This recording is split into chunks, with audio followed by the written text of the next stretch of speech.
Bismillahirrahmanirrahim. Assalamualaikum warahmatullahi wabarakatuh. Bertemu lagi di channel Cecep Daerah. Di sini saya akan mencoba mereview atau menceritakan kembali cerita yang sangat melegenda mungkin ya di masyarakat. Mungkin untuk teman-teman semua udah pada tahu. Di sini saya akan mencoba mereview satu cerita legenda yang sangat melegenda, yaitu asal mula Tangkuban Perahu.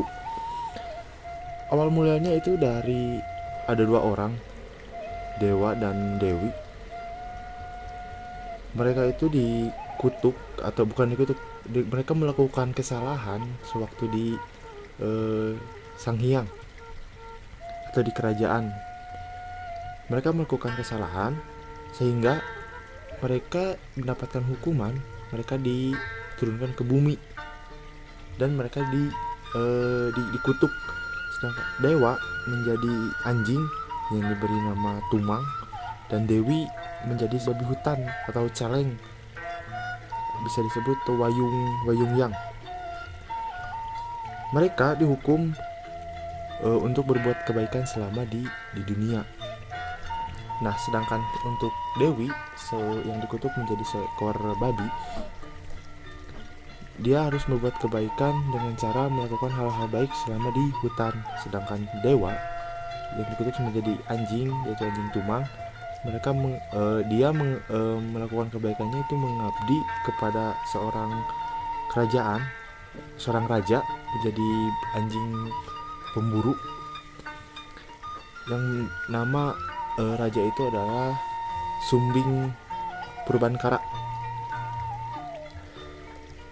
Ketika mereka sedang asik berburu, Sumbing Purbankara dia itu kebelet pipis mungkin. Dia mencari semak-semak dan dia melakukan dia kencing di sana.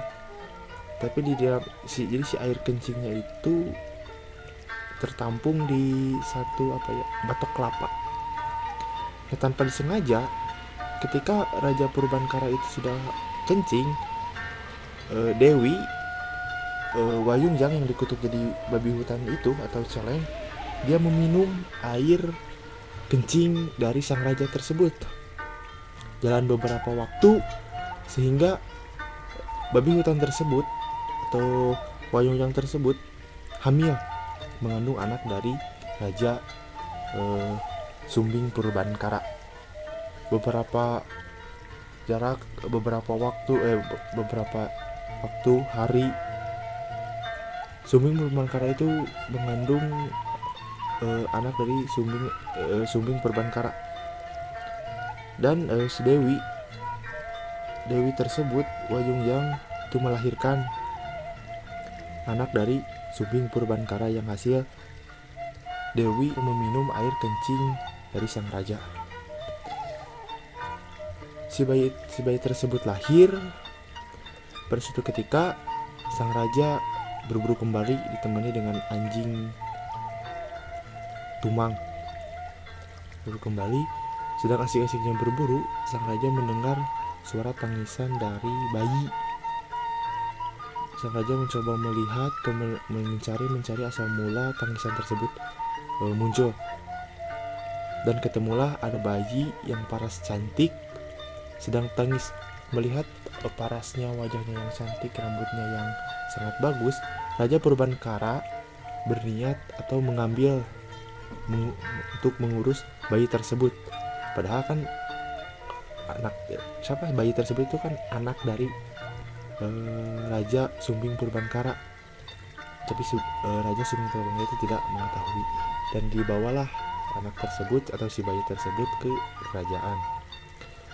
Hari demi hari, minggu demi minggu, bulan demi bulan, tahun demi tahun, si gadis tersebut beranjak dewasa dan mempunyai wujud atau paras yang sangat cantik, sehingga para pangeran-pangeran itu berebutan pengen mendapatkan gadis tersebut. Nah, gadis tersebut diberi nama Dayang Sumbi, sehingga terjadi peperangan. Pada waktu itu kerajaan sangat kacau. Pangeran-pangeran berdatangan yang ingin mempersunting Dayang Sumbi karena begitu cantiknya Dayang Sumbi. Mereka perang melakukan perang gimana pun caranya supaya Dayang Sumbi bisa menikah dengan sang pangeran-pangeran tersebut. Tapi Dayang Sumbi melihat kekacauan di kerajaan. Dayang Sumbi memutuskan untuk pergi atau menjauh, pergi ke dalam hutan supaya kekacauan di kerajaan itu berhenti, tidak ada lagi. Dayang Sumbi mencoba meminta izin kepada sang raja, itu Sungging Perbankara, dan alhasil Sungging Perbankara mengizinkan Dayang Sumbi untuk berkelana atau mengasingkan diri terlebih dahulu supaya mereda kekacauan yang ada di kerajaan. Akhirnya Dayang Sumbi berangkat dan ditemani dengan anjing Tumang, yaitu anjing yang dulunya dibawa sang raja untuk berburu. Nah, pada waktu itu sang raja meminta Dayang Sumbi untuk membawa Tumang supaya untuk membantu selama Dayang Sumbi berada di hutan. Dayang Sumbi pergi ke hutan, dan di hutan sana ada sebuah, kalau bahasa sekarang apa ya, saung atau villa. Dayang Sumbi menghabiskan waktu hari, mengisi kekosongan hari itu dengan menenun. Nah, pada suatu ketika Dayang Sumbi sedang asik-asiknya menenun, alat tenunnya yang biasa disebut itu torak. Alat tenun itu yang biasa dipakai Dayang Sumbi, torak, itu terjatuh karena Dayang Sumbi sedang asik menenun. Dayang Sumbi mengantuk dan tanpa disengaja torak itu jatuh ke bawah. Nah, Dayang Sumbi di sana bersumpah, barang siapa yang bisa mengambilkan toraknya, dia akan menikah dengan dia gitu, dengan yang bisa membawakan torak itu. Tidak lama kemudian Tumang, sang anjing yang ikut dengan Dayang Sumbi itu berhasil membawakan toraknya kepada Dayang Sumbi. Pada saat itu Dayang Sumbi yang sudah terlanjur sumpah, barang siapa yang berhasil membawakan toraknya, maka si orang itu akan menikah dengannya. Dan akhirnya Dayang Sumbi menikahlah dengan Tumang, si anjing kutukan sang dewa dari sang hyang. Nah, ketika Dayang Sumbi sudah menikah dengan Tumang, Raja Sungging Perbankara sangat marah banget melihat anaknya Dayang Sumbi yang mempunyai paras cantik yang diperebutkan oleh pangeran-pangeran menikah dengan seekor anjing, sehingga sang raja marah banget dan mengucilkan atau mengusir Dayang Sumbi dari kerajaan dan sampai tidak diakui lagi dari kerajaan. Pada akhirnya Dayang Sumbi pergi ditemani dengan Tumang yang mungkin pada posisi itu dan menjadi suami dari Dayang Sumbi, pergi ke sebuah hutan. Nah, di hutan sana Dayang Sumbi menghabiskan waktu dengan Tumang, dan akhirnya Dayang Sumbi mengandung anak dari Tumang. Tanpa disepengetahui sang raja, si anjing Tumang itu adalah seorang dewa yang ketika pada malam Jumat Tumang si anjing itu berubah wujudnya asli menjadi seorang dewa yang sangat tampan, tapi tidak terlihat, cuma Dayang Sumbi yang mengetahui. Dan akhirnya lahirlah bayi tersebut dari pernikahan Dayang Sumbi dan Tumang, sang dewa yang dibentuk menjadi anjing. Si bayi tersebut laki-laki yang mempunyai paras tampan, gagah, berwibawa, dan diberi namalah Sang Kuryang. Pada suatu ketika, Sang Kuryang beranjak dewasa. Dayang Sumbi, sang ibu, meminta Sang Kuryang memakan hati rusa. Dan berangkatlah Sang Kuryang ditemani dengan Tumang. Saat dia berangkat mencari seekor rusa, pada saat itu seekor rusa itu susah dicari.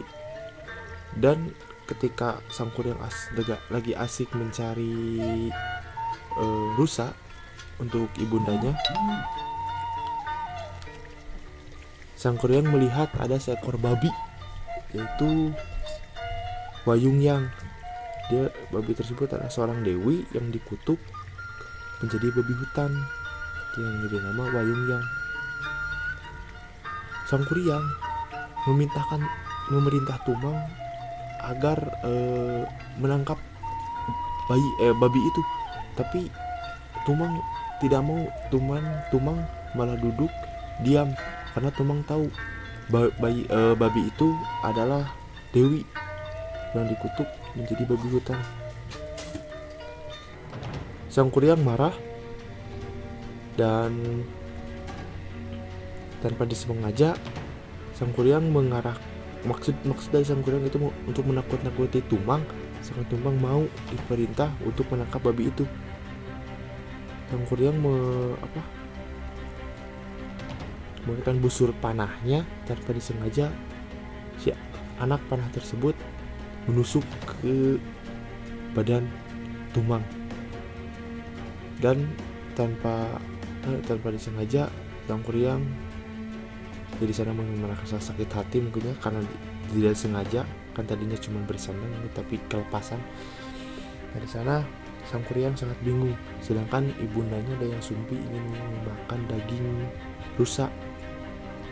Nah, dengan memberanikan diri, sang kuryang membelah anjing tersebut dan mengambil hatinya, dan dibawalah pulang ke ibundanya. Melihat kabar tersebut, ibundanya sangat gembira, sangat senang karena keinginannya bisa dibawakan oleh anaknya, yaitu sang kuryang. Dan dimasaklah hati tersebut tanpa sepengetahuan Dayang Sumbi, dimasak sampai dimakan berdua. Setelah mereka udah habis makan Dayang Sumbi dan sang kuryang, Dayang Sumbi bertanya, kalau Tumang kemana?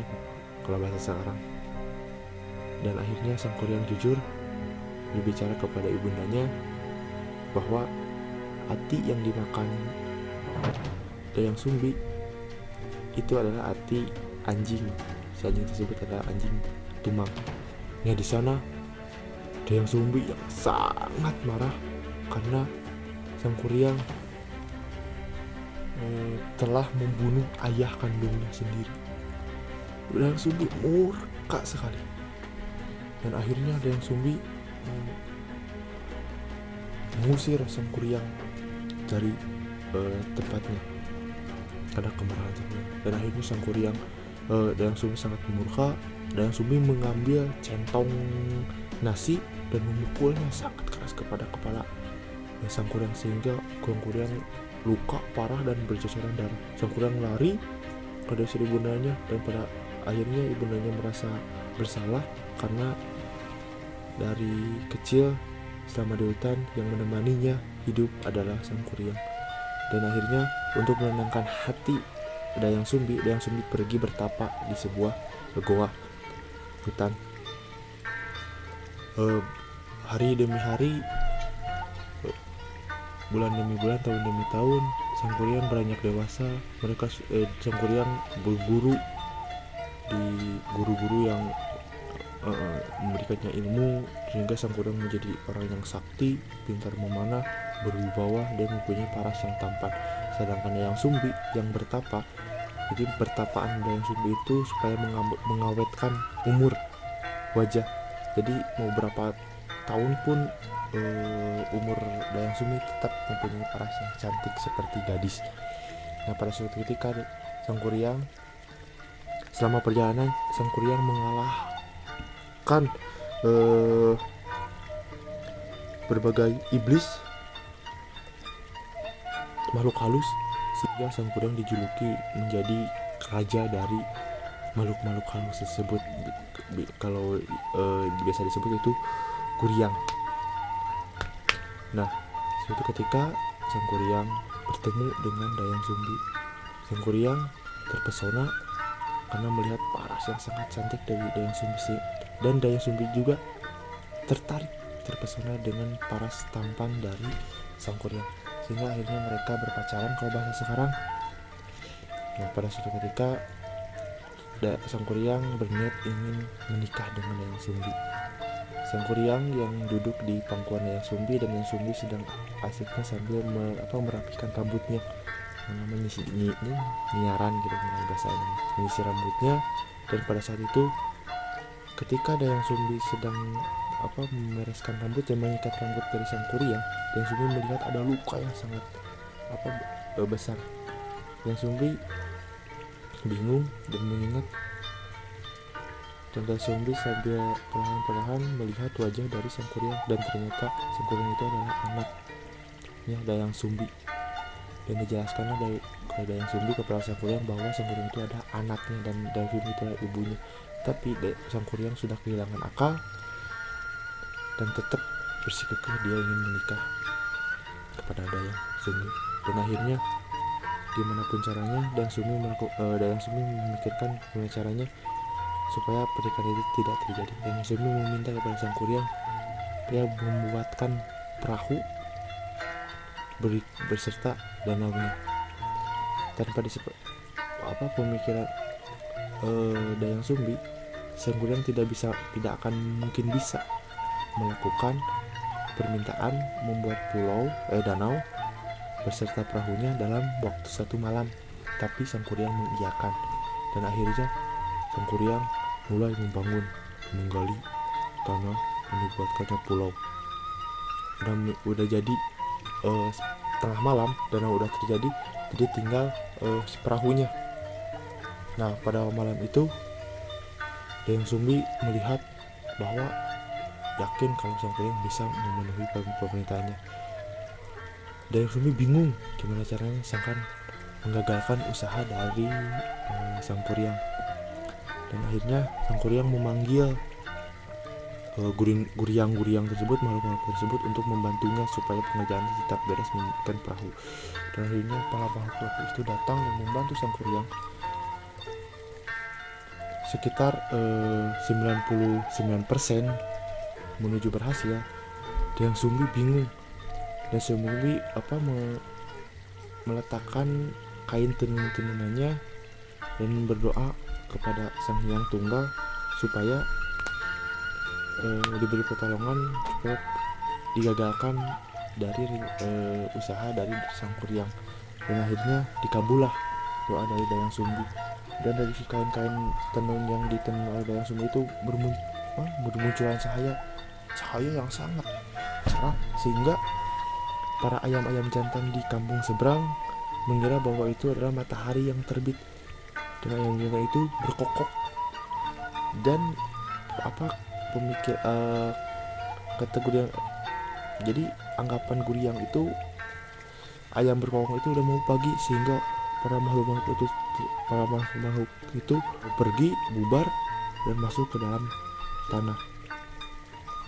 Sang kuryang yang sangat merasa tidak percaya bahwa usahanya gagal, dan akhirnya sang kuryang marah banget. Dan sang kuryang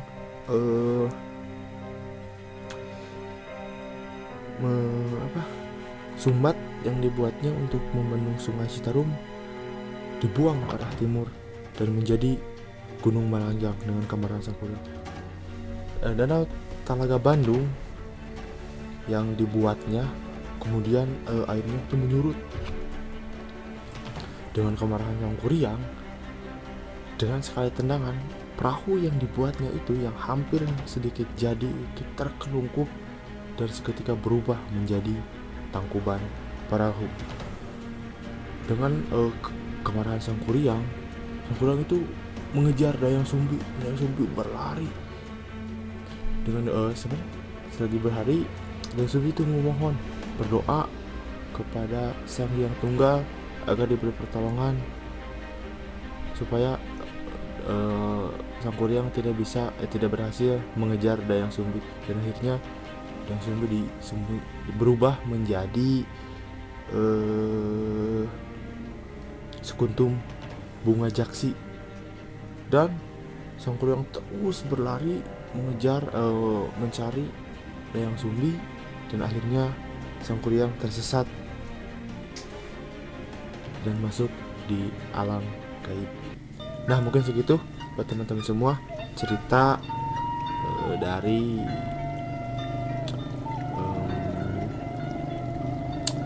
asal mula Tangkuban Perahu. Mungkin buat teman-teman semua supaya lebih jelasnya kalian bisa tonton video teaternya, ada di YouTube mungkin pasti atau mungkin kalian udah pada tahu, kalian bisa tonton supaya lebih jelasnya. Nah, mungkin segitu yang bisa saya paparkan reviewan dari asal mula Tangkuban Perahu. Dan jangan lupa untuk teman-teman semua, jangan lupa like, comment, and subscribe. Wabillahi taufiq wal hidayah. Assalamualaikum warahmatullahi wabarakatuh. Sampai bertemu di uploadan berikutnya. Tetap di channel Cecep Penirawan. Bye bye.